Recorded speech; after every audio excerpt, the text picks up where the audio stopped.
for this assignment, I want you to be able to take and place a line directly down the center of that board. What you want to do is you want to line up your 90-degree angle, in this case that big 30-60 triangle or whatever it is that you're using, and make that flush with one edge of the board, and using the position of where that center line is, draw a line directly across the board back and forth so that you've got a line that divides the line or the board into two halves. Then using a ruler, what I want you to do is to strike a line on either side of that line, left and right or top and bottom, ½ on either side of that line, and again using your big straight edge with a 30, with its 90-degree angle, it's a 30-60, I am going to now draw another line ½ above the line that is on the center line and a ½ inch below the line that's on the center line. Now I have two lines above and below the center line, and that will make it very easy for me to then position my paint chips for that exercise for project number 2, part 2, where I'm going to have you create a series of colors that go from a tint to a shade in the color of your choice. In my particular case, I'm using green, but you can use any of the colors that you want to create that effect that makes it kind of look like you're looking at the edge of a Roman column and you're seeing it in sunlight. So it's going to be very light on one side, very dark on the other. There'll be more details on this in this video, but I wanted to show you how I wanted you to set up the dimensioning for the positions of the chip on that particular project. So now that you've determined where the center of the board is, it's time to begin the process of creating your tints and shade paint sample portion of this project. If you remember from the commercial paint chip project, which was part 2 of this assignment, then you'll remember that I said that we would come up with a use of shades that you couldn't use when you're creating your color wheel. Well, this is it. Here I have arrayed my samples for the yellow-green tertiary color that I couldn't use. The cards in this case are 3 samples wide and 4 samples high, and range from pretty much pure hue at the very top level of the cards all the way down to the simple grays at the bottom. Of course, your mileage may differ. You may be using a different paint selection than Dutch Boy.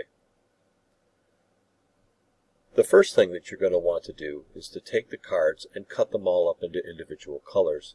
You'll need a metal ruler, an X-Acto knife, and a cutting mat or some sacrificial surface to cut on.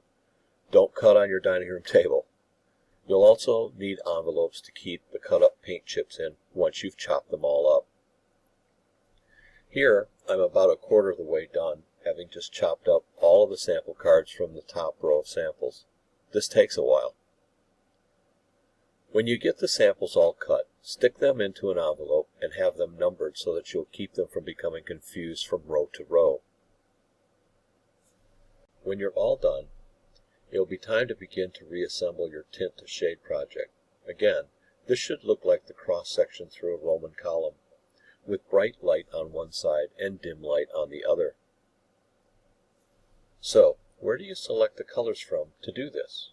Again, your project will differ from this one by virtue of whatever paint brand you choose and whatever paint samples that manufacturer provides. I would recommend that you do something different than what I have here and use a different color if possible. Here are my samples again. And you may end up with samples taken from all over the array of cards in order to come up with your example. Back to my example again, and perhaps you end up taking your samples in a more linear approach, some from the top row, some from the middle, and the remainder from the bottom. Back again. And maybe you'll find the best samples all come from one card in a vertical line. Again, each paint manufacturer and every process will be different. So, what are these going to look like? Well, here's a representative example. However, this is way too gray and it has a flaw. in one end because it makes this awkward jump with the end gray being way too dark. Here's another example. Again, way too gray, however, and there's this lack of differentiation in the grays at this end of the sample. It's better than the last one, but it still does not fit the proper criteria because of the lack of hue. Here is an example where the hue is beginning to show up better, and there is differentiation in the colors, but this color hue sticks out like a sore thumb in the mix. This will take you some time, but then, just like Goldilocks, you'll hit the right formula. This is what I want you to do for this portion of this project number 2. This is the final part of the project. So when you're all finished, be sure to include the title in the upper left along with whatever paint brand that you used, and be sure that your name is in the lower left.